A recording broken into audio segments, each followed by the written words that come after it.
Coming up on the news today then, Ruben Amorim speaks about Kobbie Mainoo, why he didn't play against Fulham again, and why it looks like his chances of playing are pretty slim at the moment. Also, the latest on Saint-Lemain. This deal seems to be edging closer as he was left out of his game last night, and a little look at the latest on the Alejandro Garnacho to Chelsea deal. Loads of action from the game last night. Let's get into it.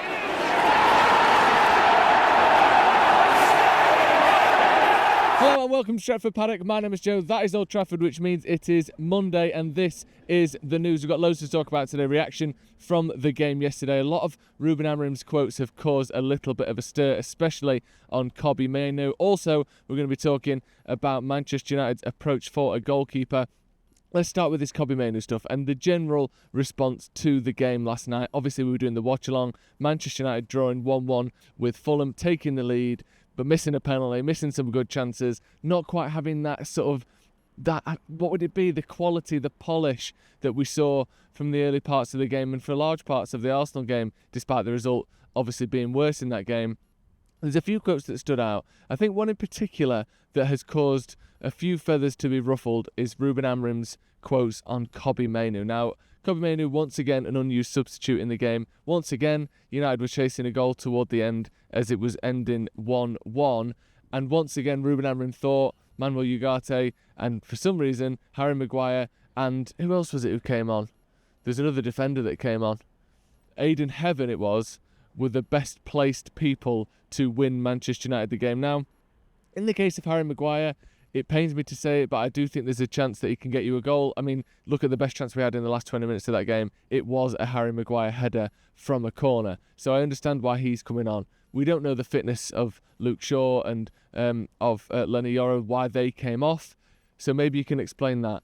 But I think personally, Kobbie Mainoo is a player that not only has got a very good record of scoring late goals, which obviously if he could just do that would be amazing, but also is someone that is just a more attacking, more creative, more sort of adept in the build-up player than Manuel Ugarte is, who I actually don't think had a bad game yesterday.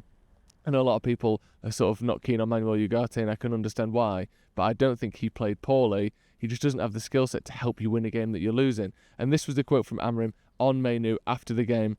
He said he's fighting for the position now with Bruno, talking about Mainoo obviously. I let Mason Mount there because we want to score a goal. When I changed, I felt the teams need to return to one holding midfielder near Bruno. Obviously, that was Ugarte. He just needs to fight for the position with Bruno. Now, there's two sort of sides to this, because on one hand, I sort of get that. You know, I think if in your head you have it as one of the more sort of creative players, one more progressive player next to a more holding player.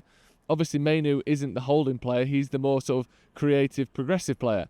Now, if it's going to be Bruno and Ugarte, or Bruno and Casemiro, or Mainoo and those two players, that would kind of make sense.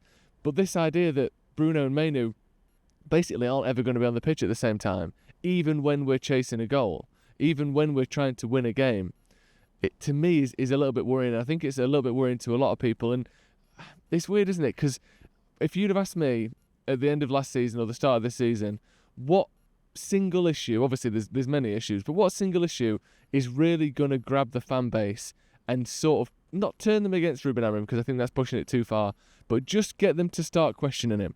It's not the results, it's almost not the performances. Mainoo seems to be the thing. Mainoo is an area that he's constantly asked about. Adam McCall asked about him in the summer. He's asked about him in the press all the time. There was a large outcry when Mainoo didn't come on against Arsenal, especially after the cameo that Ugarte had in that game, which was poor. He then doesn't come on again in sort of similar circumstances, although 1-1 isn't as dire as losing the game, and still doesn't bring him on. There's starting to be a little bit of a shift here, and I do think that Amorim needs to see that, and maybe just playing against Grimsby, maybe that sort of, changes things short term, but longer term, people want to see Kobbie Mainoo in this team, and I don't think he has to start every week, but we need to get the feeling that there's an option for him to play. Because at the moment, if you're saying he's behind the club captain and probably club's best player, I know he's been poor to start the season, he's behind that guy and he's never going to play in any other position, that to me is a bit of a red flag. You're basically saying there, Kobbie Mainoo is never going to play for Manchester United if our captain is playing. Bruno doesn't miss games. He's never injured. He's always fit. He always wants to play. He never gets subbed off, which, again, you can argue whether he should or not in the comments. But the truth of the matter is, as things stand the way Amorim explained it last night, I don't see where Mainoo's getting minutes in this team. And I think that seems to be something that people are struggling with, especially with the lack of academy players throughout the rest of the team. I know we've got youngsters in there. I know Heaven obviously picked up a few minutes yesterday. He's a very young player. I know that obviously, Dorgu's only 20, etc., etc., etc. I get it. But there is a difference between someone like Kobbie Mainoo coming through the academy system, Manchester United fan growing up, Manchester or Stockport sort of born and bred, him not getting games, no one sort of like him getting games with Rashford leaving, Garnacho leaving. Don't know. I think people are going to start worrying about this, and I think people are worrying about this already. There's loads of other quotes after the game as well. Amorim sort of talking about how Bruno kind of almost lost his head after the penalty, basically. He said, we missed the penalty, we missed some chances, we score, and I have the feeling that the team needed to defend now. It's not a lack of urgency. But he also said that I think that the penalty miss was huge for us. He's not used to missing a penalty. I felt that during the game he wasn't happy, not so involved because he has so much responsibility. That's something that needs to change with Bruno Fernandes. And me and Steve were chatting last night on his review, and he made the point that he's probably not going to change drastically as a player now. He's 29, 30 years old. He's not going to go from being someone that wants all of the pressure, all of the attention, all of the stress of being Manchester United captain and Manchester United's leader on the pitch. He's not all of a sudden going to go, right guys, I don't do that anymore. You lot take over from me. I'll take a back seat. But what he can do is learn to trust his teammates a little bit more. I do think that, yes, he's not going to become a completely different player, but he can be someone that, when things are going badly, it doesn't have to be him that fixes it. Sometimes just sticking to the system, repeating the right things, putting the ball in good areas, your teammates making good runs around you, that can be enough. And occasionally, if you want to do, your 25-yard shots and your 50-yard crosses and passes, we love that as well. But at times, it just needs a slightly calmer head to slow it down, take a step back, rather than sort of getting on the front foot and trying to win the game by himself. It is an interesting game, that Fulham game. And I think the reaction to it, there's one stat that was going around, the number of games it's taken for top managers to win consecutive games in a row. I think Pep and a few others were 2 or 3. I think Arteta was 9. We're 29 and counting for Ruben Amorim. Now, funnily enough, that tweet came out after the game. It's even if we'd have won, he still wouldn't have won consecutive games in a row. So that tweet was safe. That stat was safe regardless of the result last night. But obviously, with us not winning, you can start the clock on those consecutive games again. God forbid the lad who's waiting for 5 games in a row. I don't even want to think about what his plug hole looks like at the minute, because it's going to be absolutely murder for the next... It could even be a year. It could be 2 years. Who knows? And there's a couple of other stories as well to get through. Sen-Lemain. You tell me. I'm sure we'll come to a consensus at some point.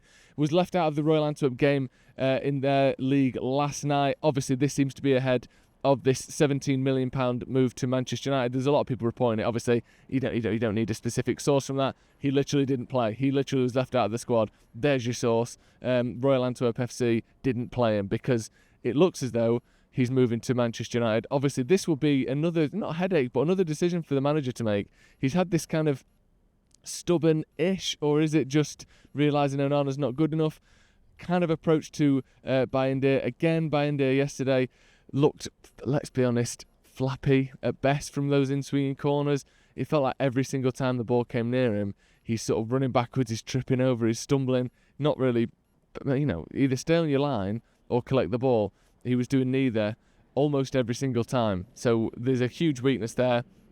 I think Lemain is someone that, in terms of his box control, in terms of collecting the ball, in terms of commanding his box, is one of the best in Europe.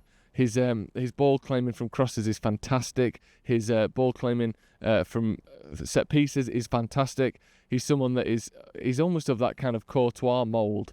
Like, if you think of what type of player Courtois is, maybe not world class with his feet, but has the ability to be truly elite in every other area. Obviously, Lemain is no Courtois right now, and probably never will be.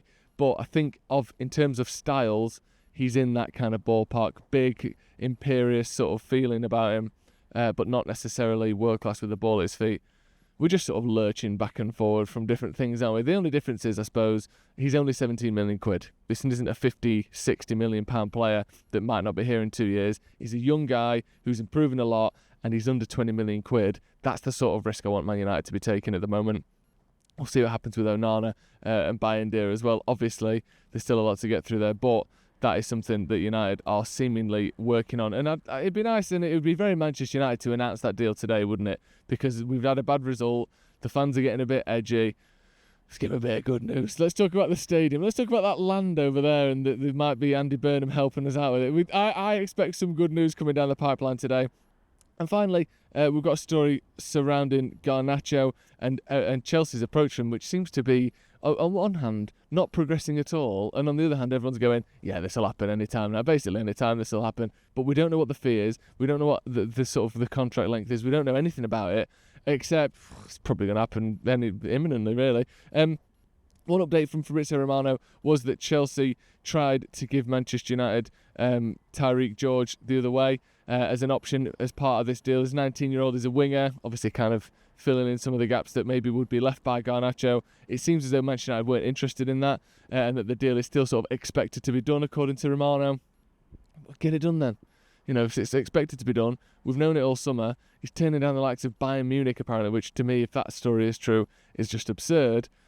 Let's just get this deal done. Let's get a good fee for him.